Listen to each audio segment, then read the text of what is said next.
ఇప్పుడు భూమి ఎకరన్నర డబ్బులు కట్టినాం 12 లక్షలు ఆగిం పెట్టింటే భూమి ఇడిపిలేదు ఎవరు కానీ మాకు బంధులే డబ్బులు కట్టినాం 12 లక్షలు ఇడిపిస్తాం 2 నెలలు అయిన డబ్బులు కట్టొచ్చి ఇడిపిలేదు ఏం చేయాలి చెప్పు నేను మీ పక్కన నేను ఉంటా వాళ్ళు ఈగి బయటకు వాళ్ళు కుటుంబం లేకుండా తెచ్చేదాన్ని బాగా కూర్చోబెట్టుకో ఎవరా నాయ పక్కకుంటే కొంటాను నాయన కుంటా కొంటా అన్నయ్య పక్క ఉన్నాను నాయన కుంటా కొంటాను ఆ మాటకి ఏం మాట్లాడలేదు మేము ఆ మాటకి మాట్లాడలేదు ఇంకా నాయం ఎక్కడుంటే అక్కడ ఉంటాను నిలబడతానండి ఇంకా అయిపోయింది నేను ఏం చేసి పెడతా మీరు అప్పుడు ఎట్ట కడకేసినా అటు కడకేస్తా సరోటి బయటకి ఇప్పుడు ఇండ్లీడ్స్ పెట్టి వచ్చినాం ఈ గుడికి వచ్చినాక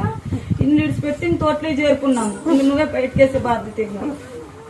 ఇప్పుడు సెట్ వేసినాము ఈసారి పంట ఒకటి బయటకేసే కొన్ని లక్షలు కడకేసి నీ గుడికి ఇంకా నీకు మీకు పెన్షన్ చేస్తాము మీ బాబాయ్ వద్దు నాకు ఇప్పుడే పెన్షన్ ఏమొద్దు నాకు సార్ ఇంత పట్టుకు సారు మీరు బాగున్నాక మేము బాగున్నాము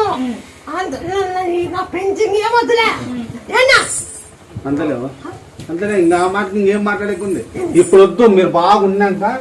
మీ కోరిక ఏందో ఆ రోజు తీర్చండి మీరు బాగా ఎవరు నాకొద్దు మీరు బాగా నిలబడేవారు నాకొద్దు ఇప్పుడు బాగా సెట్ వేసుకుంటున్నాము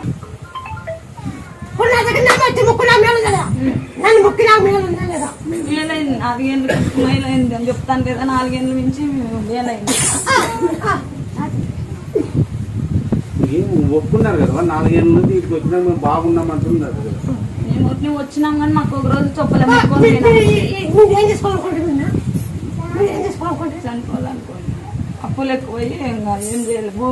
భూమికి అప్పుకి సరిపోతే పిల్లలు ఎట్లా బతికించుకోవాలి అని పోయినాము ఐవారపల్లి కట్టి పోయినాము మళ్ళీ మా బుద్ధి పుట్టించిందని వచ్చాము మళ్ళీ మాట్లాడి గుడికి వచ్చిపోయినాము కూర్చోలేదని అంత నేను పోయిస్తాంలే అని అడుగుతాను బాగిందవా బాగైంది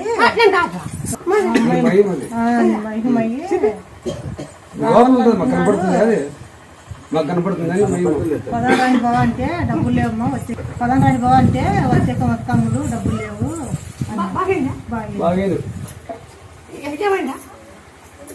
గుండె నొప్పితో గుండె నొప్పితో పడిపోయింది ఉరివి నడిచి లేకుండా ఉంటే ఆటోకి